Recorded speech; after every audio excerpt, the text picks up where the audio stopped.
Who's ready for another scary Appalachia story? Me! And you, Scully? You look like you're in a mood tonight. What's up with that?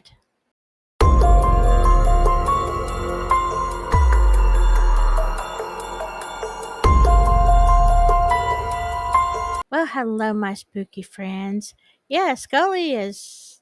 I don't know what Scully is. Anyway, me and Lizzie, she's over there. And Sachi, here she is.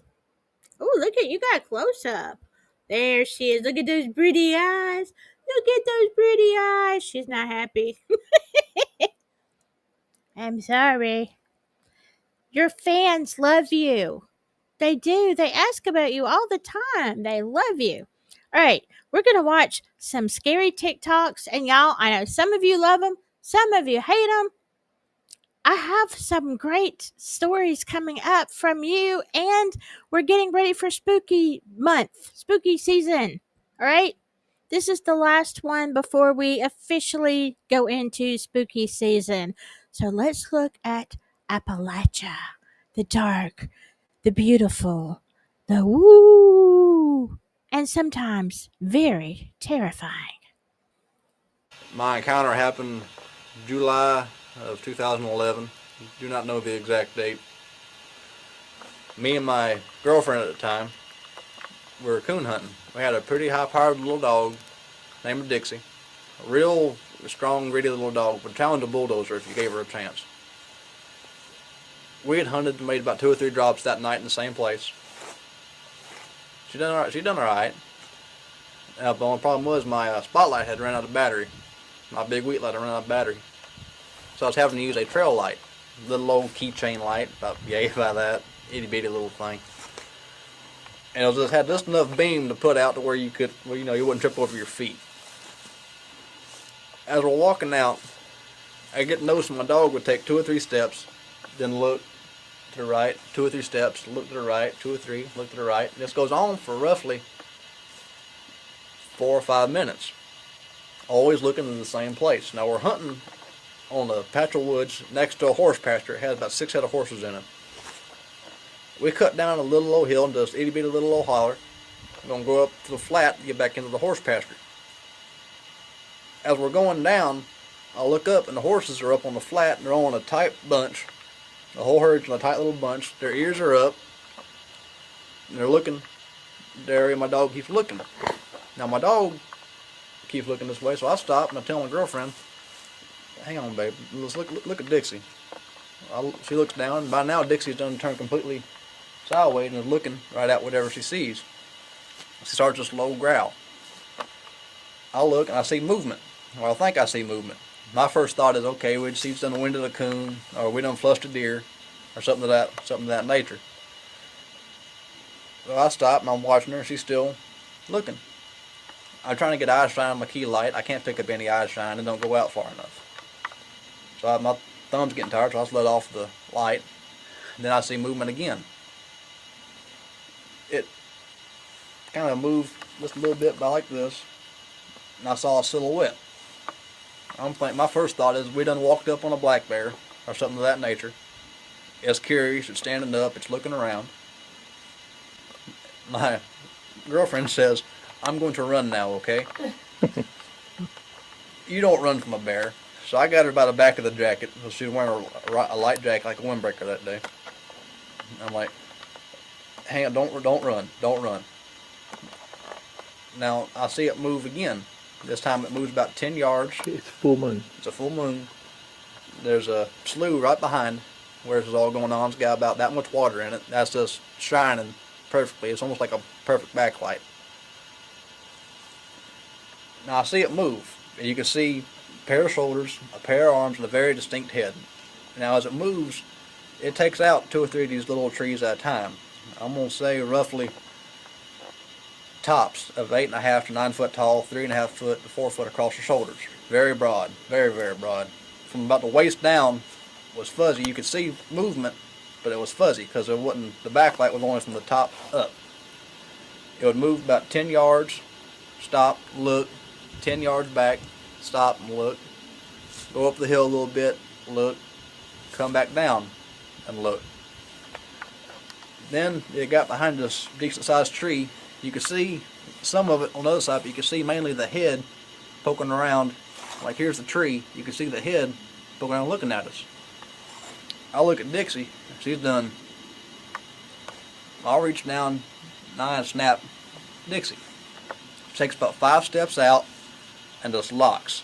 Snarling, growling, her hackles are raised up above her teeth, hair on her back standing up. I go, ooh. I look over and the horses are all now looking directly at whatever it is. They're all in a tighter bunch, a little bit closer to the fence now. Snorting, it's pawing. It steps out completely, and I see again, it's standing roughly like this. Shoulders are broad, but they're still slightly sloped. Head, you can see, light through an arm every now and then, and it's just like this. I say, let's go and ease up toward them horses. If we get up to them horses, we might be alright. Now, I still got a death grip on my girlfriend's jacket. I'm walking like this. Now, I'm calling the dog the entire time. She'll be about here now. I'm going, come on, Dixie. Come on, girl. Come on, Dixie. She's not moving. She's locked. Oh, it gets to the point, I'm walking backwards and I got my girlfriend's jacket in this hand. I'm keeping an eye on it because as we're moving, it's moving. It's not paralleling us anymore, but it's moving with us. It's getting back behind us. Now, as it's moving, the horses are moving with it, and the dog is moving with it. I keep watching my dog. She's still growling, locked up in the same place. We get up toward the fence after we go up this little bit of an incline. I look, and the horses are now looking directly at us. The dog is now looking directly away from us. I mean, it's done circled back to behind us. It's on the trail we was on. Right. Girlfriend gets over the fence. I get over the fence. The whole time I'm still calling the dog. She's not moving. We get up to this bunch of horses, and I look back toward the gap we just came out in. It was a full moon, as I said. Full foliage on all the trees. Once you got outside, it was like a silhouette. You could see the trees in front of you, but you could not see the trees inside. It was black, pitch black. I couldn't even see my dog, and she's a walk around with a lot of white on her. We're trying to get out to the back of these horses. They're all still in a tight bunch looking. I said, let's go over to this main little trail here, and we'll walk back to the car. Because by now, the dog had done gone silent. And I'm thinking, she's done bolted left or bolted right. She'll either meet us back at the car or meet us over at the house. I live not far from here. We get roughly halfway across the field. Horses have moved a little bit now. They've just kind of shifted over one direction. They're not turning. None of them are turning, mind you. They're moving. And they're locked up on this gap in the trees. This bigger gap in the trees. I turn around, I continue walking straight. I hear running behind me. Not bipedal running, but running. I turn around, and my dog runs flat into me. Almost takes my legs out from under me. Wow. I stop and I look at her. Her eyes have done got that milk white coat over them. They're rolled back in her head, and she's shaking. And she's this fear drool. It looks like a water faucet that turned on in this dog's mouth. Just pouring all over. I reach down, I grab her, and I snap her real quick. She's about to go somewhere else. She ran into us purely on accident. She didn't know us from Adam. While I have her clipped, she's pulling that way, trying to go. I look up, and these horses have now backed up a little bit. Still looking forward, but have backed up a little bit. So I believe this creature had either come up to the fence line or slightly over the fence line into the field, looking at us still. The whole time this is happening, I do not hear footsteps. The whole time it's happening to us in the woods, I do not hear footsteps. Now once these horses have come forward a bit, and we're in the field with a dog, I begin to hear footsteps.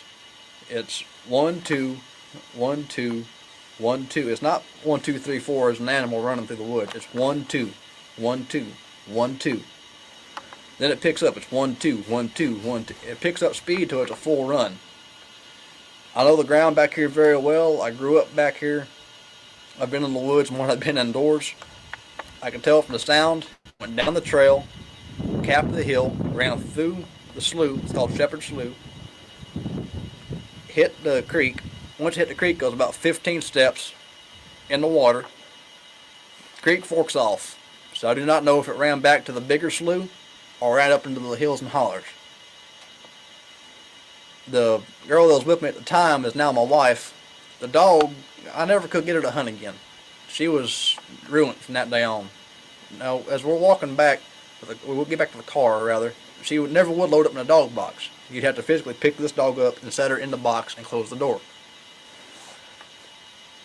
My girlfriend, who's now my wife, opens up the door, and the door of the little dog box, she goes flat to the back of it and just gets this little ball in the corner and just hunkers and just still just shaking. It took 2 days for this dog to quit shaking entirely. So you look outside and you see her just still shaking. Wow. Like I said, we worked with this dog for another 2 years. This happened back in 2011. We never could get anything else out of her. She never would hunt again. I wound up giving her away here recently. So ruined a good coon dog. Ruined a good coon dog. She was gritty, had natural talent. And after that, we never could get her back. Right. She was too far gone. Thank you very much. No problem. Now I tell you one thing. If that was a made-up story, it's the best one I've ever heard, because I just do not believe that man was lying. I wish that I had heard a description of what he saw, but I guess he really didn't see what it was. But definitely the dogs would not have been acting such a way if it were a bear or a natural predator. So, I mean, I guess he thinks it was a Sasquatch. I didn't notice. I mean, was it a Sasquatch? Was it something else? I mean, we know out in Appalachia there's a whole lot of stuff that could be in them there woods. All right, what'd you think about that? But let's hear some more. This story is the Lougawou that terrorized the neighborhood. Now, this one is not a submitted story. Imagine an 11-year-old me. The earthquake hits Haiti and it's terrible. A lot of houses in my neighborhood were destroyed, and a lot of people were scared about sleeping inside of their houses at night in case another earthquake was to hit. And if these people are sleeping inside of their houses while this earthquake hits, unfortunately, there might be a lot more casualties. And so together as a neighborhood, everybody came together and said it would be much safer. It would be much safer for people to just sleep outside, whether you are an elder or children, just sleep outside. Now, my father, for some reason, he wasn't with the shits. He didn't want to sleep outside. So me, my aunt, and grandma, we were forced to sleep outside. Now, we all went to what I would call a communal backyard. So this lady that lived up the hill from us, she had this really huge piece of land, right? She pretty much allowed everybody from the neighborhood to come and sleep outside her huge piece of land. Now, I was familiar with this lady growing up. She used to do my hair, my sister's hair. Harmless lady, right? So a lot of people from the neighborhood pretty much gathered at this lady's backyard, and every night before we went to sleep, and yes, was dead ass sleeping outside. They put blankets on the floor, pillows and everything, and just went to sleep. Now, before people went to sleep, she hosted the prayer. So people are singing their religious song, reading the Bible, and really praying before going to bed. So I remember the first night we slept outside. The following day, we woke up to a scream. Somebody was screaming at the top of their lungs, scuffling around, looking for their baby. This mother is hysterical. Everybody's rushing to her, asking her what is going on. Mind you, we're all sleeping right next to each other. So what is going on? What's wrong? She woke up and her daughter is missing. She can't find her daughter. Now, here's the thing. Her daughter had to be like 6 months old. There's no way her daughter would have gotten up and walked away by herself or even crawled away. Her daughter was 6 months old. So everybody gets up and just starts looking around the entire property. Everybody that slept in that yard was there. No one left. And there was a gate, by the way. No one heard this baby crying overnight. So people are thinking this baby has to still be around here somewhere. Maybe somebody's playing a sick joke. They spent an entire day and prayer looking for this 6-month-old child that was never found. Mind you, they set out a neighborhood search party. Nothing. Now, the lady with the missing baby, she ended up leaving to go to another part of Haiti to be with her family. Now, mind you, this is the day after a devastating earthquake hit the country. So now the following night goes by, nothing happened. Maybe it was just a fluke. It is definitely weird that this kid is missing. It just seemed like people were tiptoeing around the obvious answer. Yes, everybody was praying the night before, but whatever, everybody moved on. 2 nights later, we woke up. This time, a 5-year-old child is missing. Again, we were all sleeping outside in the yard, bodies next to each other.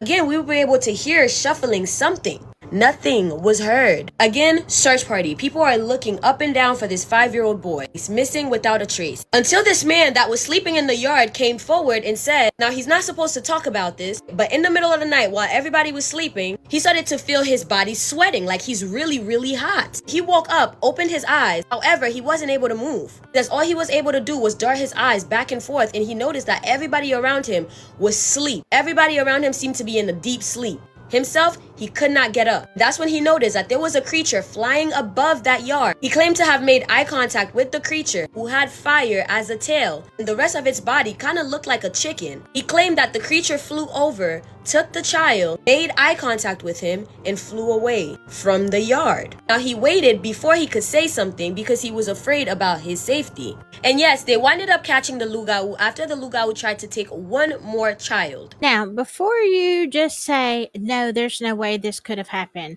let me tell you something. There are two very scary places that I know of on Earth. One is Africa, and the other one is Haiti. I've known people from both places. I had a friend who was a missionary to Africa, and I've actually known a lot of missionaries going to Africa who have told me that very bizarre things that you wouldn't believe that you do not see here in the U.S. I have a very sane, perfectly normal friend who swore to me that there are mermaids in Africa. And of course they're not like she said, it's not like, not like the Little Mermaid, not like we see, she said they're ugly, they're terrifying. And but she said they are very much real. And I've heard that from more than one person. I mean, take it, whatever. I've never seen one, but I believe my friend very much. And I haven't been there, so what can I say? Also, the same is true in Haiti. I have known people from Haiti, and it's a very, very different world down there. So, I mean, even people in Louisiana, they will tell you they believe in what they call the rougarou. So she was talking about the lougarou. I don't know. I guess it flies. There are things, all right? There are just things that we don't know, and we assume it's just legend or it's craziness. I'm not saying it is or it isn't. I don't know. But I am going to say this: I'm not going to discount anything that I can't prove one way or another. Obviously, there are eyewitnesses to a lot of things, and if you really go down that road, there's more than, we talk about as cryptids, we talk about Sasquatch, and we talk about dogmen. And, of course, there's the Mothman, but we don't really talk about a whole lot of things. But if you want to get technical, people have seen all kinds of cryptids. It is what it is. Anyway, those are our cryptid stories for today. What do you think? Do you like the cryptids? I don't know. I'm going to end this one here so we can prepare for some of the other stories. Keep sending your stories in. I did get a letter the other day that has some really good stories in it. So I will be sharing that very soon. In the meantime, y'all, enjoy the fall. Maybe grab a cup of apple cider. Enjoy the cooler weather. It looks like Scully's going to catch on fire back there. Whatever you do, though, just stay spooky. Bye-bye.